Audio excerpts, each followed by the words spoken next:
brackets released, and Arkansas State heading up to Stores to take on UConn in the first round of the NCAA tournament. So joining me to help talk about her team a little bit is Destinee Rogers, the head coach of Arkansas State. So, Coach, really appreciate you hopping on. Yeah, thank you for having me. So I want to start with this one. I know UConn fans always love diving into the programs they're going to be facing in the NCAA tournament and learning a little bit about more about them. You obviously, I know, born and raised in Arkansas. You were the interim at Arkansas State before becoming the head coach. What does this mean for you to get the opportunity to lead this team to its first ever NCAA tournament appearance? I'm just a young kid from Arkansas that's living the dream. And I take a lot of pride of being the head coach here at Arkansas State. And I'm thankful to God, first and foremost, for the journey that he's put me on. And I know that me, as well as our staff and our players, we're here for a reason. And I think that that's ultimately to give him the glory. And that's what we're going to continue to do. So obviously we understand, coming to Stores. I've never been there, so it's going to be a moment for me as well. Huge Geno fan. My favorite point guard of all time is Sue Bird.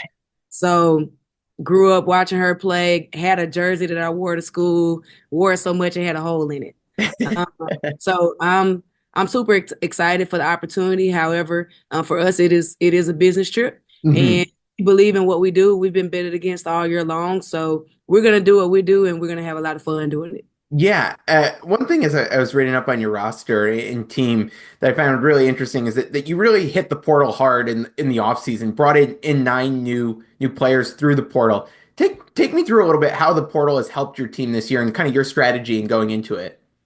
Well, we believe in if you want to compete for a championship, then you got to get old and stay old. So that's the motto for us. I think we do our best work when the portal opens up. So we're young coaches. I have a young staff by design because I think that uh, college athletics is just different. We're Mhm. stepping into a new era of time, and I believe that you could get it done with young coaches that can relate to these student athletes. So I have a team full of really, really good recruiters. In my opinion, people don't know this yet, but they're the best recruiters in the country, and people will soon know who they are. But I give a ton of credit to my staff. So we dove into the portal, understanding that we had an opportunity to go out and get players that fit the way we want to play, which is fast. Mhm. We pressed for 40 minutes. And so my staff did a great job of going out and finding those players. And, we knew that from day one, it was going to be a process of implementing our plan. But not only did we go find the right players, we found the right people as well that were about a team. We're one unit. It's our motto is we over me. And that's just who we are. And they trusted the process from day one. And now we're here. I know you talked a little bit there about pressing for 40 minutes. I know that's got to be tough to sometimes find players that want to play in that style or can play in that style, given how taxing it is. How did you go about connecting and finding those players that are willing to play in that type of system? You have to be a team player. And if you want to go somewhere and play for 30 plus minutes and average 30 points a game, this is not the team for you. And we make that clear to the people that we're recruiting. But if you want to come be a part of something that's bigger than you, something that's going to prepare you for life, an opportunity to elevate your game, an opportunity to win, then this is the place for you. And so we strongly believe in what we do. We now have proof that Mhm. it works, and that's just who we're going to be moving forward. I'm curious because I know we've seen teams that have gone into the portal and it's been hit or miss for a lot of these teams. How did you and your staff go about building the chemistry with this team and getting them to come together in such a short period of time? With a lot of new bodies there. I'm gonna tell you some names, and I want you to remember these names: Okay. Lizzie Nestling, Rudy Evans, and Colton Crowder. Okay. Okay. Mark my words, they will be household names in women's basketball. We are the future. We believe that. They do a great job of getting in that portal. They study a ton of film. They do their background on every player, and they go and they find players that fit what we do, but also players that fit me. And I Mhm. think that it's important that you have a staff in place that understand who you are as a head coach and who you can coach and who's going to help you be successful, and they know that. And so I have an elite group of young coaches that everyone's going to know who they are soon, and that's where we make our money. We Yeah. go out and we find players that fit what we want to do, but also believe in what we want to do because that's half the battle. You can go find great players all you want to. If they don't believe in you and your system, then it's not going to work.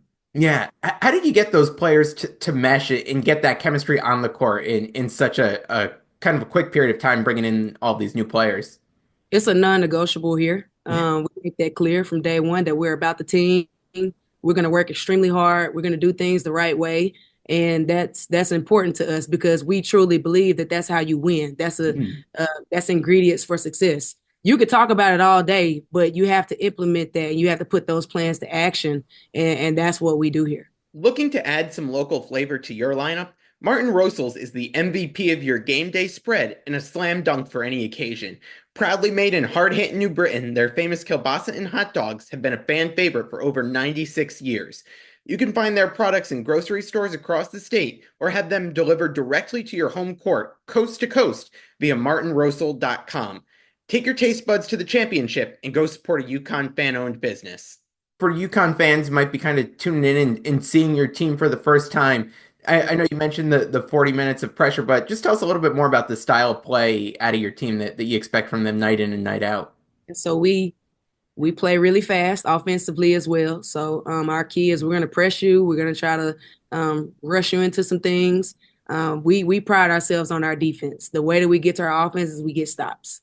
So we're going to press you, and in the half court, we're going to know what you're running, and we're going to try to guard that as best as we can. And then when we get stops, or even if we don't, we're going to run it back at you really quickly.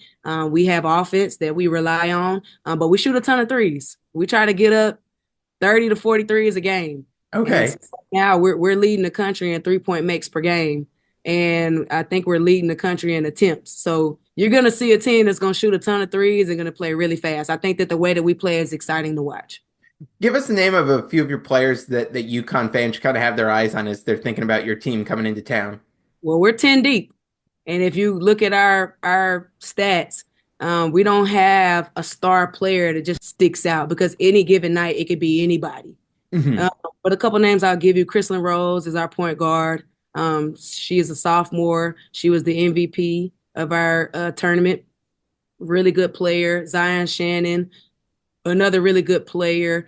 Kennedy Muntu, a player that people had no idea who she was last year. Now a lot of people know who she is. She's a sniper. But we just have so many weapons on our team that on any given night anybody could be really really good for us. And we are I think top five, at least top 10 in the country in bench points per game as well. Yeah. I know one of the narratives that's brought up since your team has made the NCAA tournament and winning your conference was that you all were picked 13th in the preseason. Is that something you used as motivation a lot this year? Nope, not at all. We talked about it one time and we let it go because we knew that that wasn't who we were going to be, and we knew that we could finish a lot better. So my message to the team was I was happy that people didn't know who we were and that they didn't know what we had going on, and it's no different now. I like that people don't know who we are. I like that people are getting to finally see that. Yeah. We've been underdogs all year, and nothing about that is going to change. I'm curious, the way the Sun Belt tournament and in the Sun Belt Conference play is set up, your opponent James Madison, you didn't see them all year. Was that weird for you? Because I know when it comes to conference tournament times, everyone's usually kind of familiar with each other. Was it weird playing a team you hadn't seen yet? Not at all. And I know when I'm saying these things to you, you probably think I'm crazy, but No, no. I believe that it was by design, Mhm. by God. I Yeah. do. I believe it's by design. I believe that everything happened the way it happened for a reason. And I think that everything that's happening with us coming to UConn is happening for a reason. Yeah. So just trust that plan no matter what. And I thought that, us not playing them, they had a game plan for us because they Yeah. hadn't before. And you could plan for it, but until you're in the moment and you feel that pressure and you feel the pace of it, I think it's really hard to prepare for. And I think that that's what gives us a clear advantage. Yeah, I was gonna say you could prep for that pressure as much as you want, but once it's out there on the court happening to you, it's got to hit a little bit differently. What's this week like for you as you prepare for this tournament game against UConn? I know you guys actually had a common opponent in Xavier, so is that a game you go and look at how UConn played versus Xavier versus how you guys did, or what's kind of just the week like for you all? Well, I'll tell you that the team that played Xavier is not who we are now. Mhm. Not close.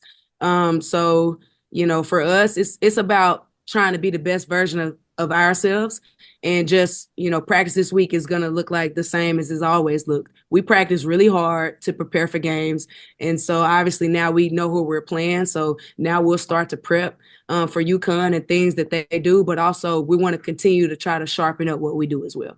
Yeah. I know you mentioned, obviously your Sue Bird jersey you had growing up, but what is it like for you to get the opportunity to go up to UConn and get to play one of the premier programs in the country in this tournament? It's a dream come true to be able to walk into that arena, to be able to shake Gino's hand. I'm not supposed to be here, but I am. Yeah. And I'm excited for the opportunity. And while I will walk into that arena and probably be overwhelmed with gratitude, I still have a job to do, and that's the focus. Yeah. I want to wrap with this one. And I'm not going to make you tell the whole story because it's out there, but Coach Staley obviously mailing you that piece of the net. What did it mean for you personally in that moment to get to cut down a piece of your own net that secured your path here to the NCAA tournament? It was a full circle moment. And, to see a Black woman have the success that she's having, it gives me hope that I can also do that as well. And so as you get to know me, I have big dreams, big aspirations, and just getting to touch that net, it gives me the inspiration that I can too do that. And Yeah. so I will forever be thankful, to Carolyn Peck for starting it and giving Dunn her piece of the net, and then Dunn reaching down and giving us a piece of the net. I think it just speaks to the camaraderie of Black women coaches, of them just reaching down to pull the rest of us up. Yeah. Well, Coach, great story. I wish you and your team the best of luck, and excited to welcome you all up to Connecticut at the end of the week. So thanks so much for coming on, and best of luck. Thanks for having me.